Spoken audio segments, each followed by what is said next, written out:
Joy Shrikrishna. Welcome to target railway. আমি Suman, 2024 railway technician grade 3 Kolkata জোনের selected candidate. বন্ধুরা, থাম্বনেলে তোমরা দেখতেই পেয়েছো আমার স্কোর কার্ড। আউট অফ 100 আমার স্কোর হয়েছিল আফটার নর্মালাইজেশন 88.045। আমি এত ভালো স্কোর কিভাবে করলাম? আমি কি কোচিং করতাম নাকি সেলফ স্টাডি? কত ঘন্টা পড়তাম? বা কখন সবথেকে সঠিক পড়ার সময়? সমস্ত কিছুই আজকে তোমাদের সঙ্গে শেয়ার করব। তো বেশি দেরি না করে চলো বন্ধুরা, ভিডিওটা শুরু করা যাক। সবার প্রথমে আমাদের সবার মনেই একটা কোশ্চেন আসে, যেটা হচ্ছে কোনো কোচিং সেন্টারে গিয়ে আমরা পড়া শুরু পড়বো নাকি বাড়িতে নিজে সেলফ স্টাডি করব। সেক্ষেত্রে আমি অ্যাট ফার্স্ট বলে রাখি, তুমি যদি বিগিনার হও, মানে চাকরির লাইনে পড়াশোনাতে তুমি যদি প্রথম দিকে হও, সবে শুরু করছো, সেক্ষেত্রে প্রথমেই সেলফ স্টাডি করতে গেলে তুমি একটু ভুল ডিসিশান নিয়ে নিচ্ছ। তুমি যে কোনো ইনস্টিটিউটে বা যে কোনো তোমার গাইডেন্সের মাধ্যমে তোমার সঠিক সিলেবাস, সঠিক পড়াশোনা, সমস্ত কিছু বেসিকটুকু কমপ্লিট করো। তারপরে তুমি 6 মাস 1 বছর পরে গিয়ে নিজে সেলফ স্টাডি করা শুরু করো। আর যারা অলরেডি 2-3 বছর এই লাইনে আছো, তারা তো পুরো বিষয়টাই জানো যে একটা কোচিং সেন্টারে তারা শুধু পথটাকে দেখিয়ে দেয়, জিনিসটাকে শিখিয়ে দেয়, কিন্তু ওই পথে চলতে হবে বা প্র্যাকটিস করতে হবে নিজেদেরকেই। বাড়িতে নিজেরা যদি প্র্যাকটিস না করি বা না করো, তাহলে তোমার সফলতা কখনোই সম্ভব না। আমি যেটা করতাম সেটা আমি কোচিং প্লাস সেলফ স্টাডি দুটোই করতাম।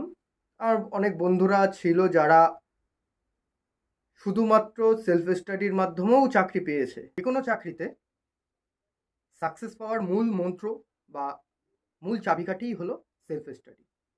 তুমি নিজেকে যতটা সময় দেবে, তুমি ততটাই তাড়াতাড়ি সাকসেসের দিকে এগোবে।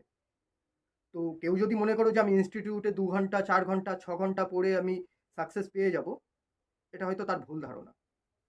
তুমি বাড়িতে যত সময় না তুমি নিজেকে 7 থেকে 8 ঘন্টা প্রতিদিন দিচ্ছ, ততদিন তুমি সাকসেসের থেকে অনেকটাই দূরে থাকবে।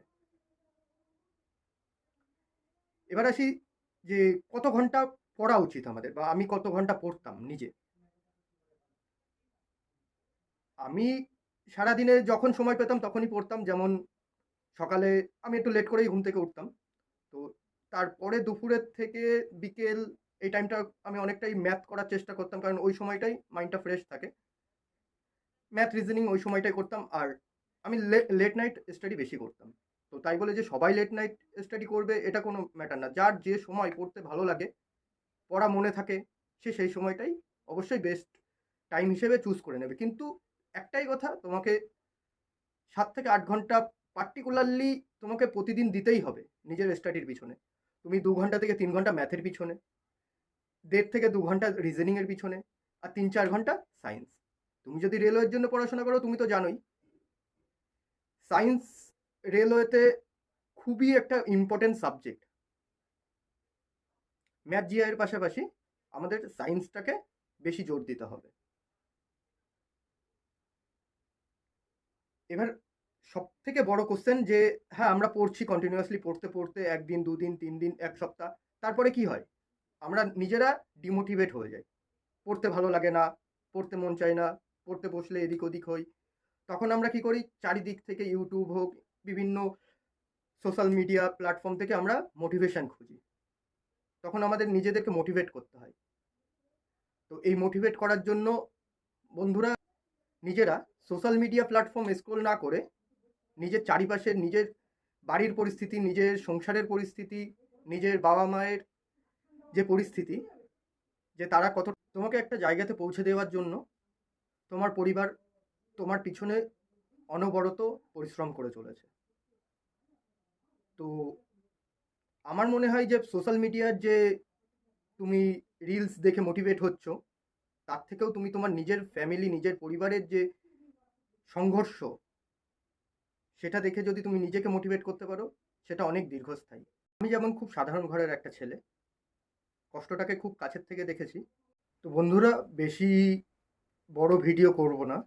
তো শেষ একটাই কথা, তুমি যে কোনো প্ল্যাটফর্মে, সেটা বিজনেস হোক বা আজকে তুমি যে কম্বাইন্ড লাইনে রয়েছো বা চাকরির পরীক্ষার জন্য পড়াশোনা করছো, তো সব জায়গাতেই তোমাকে একটা জিনিস মনে রাখতে হবে, প্র্যাকটিস আর টাইম, এই দুটো জিনিস দিতেই হবে।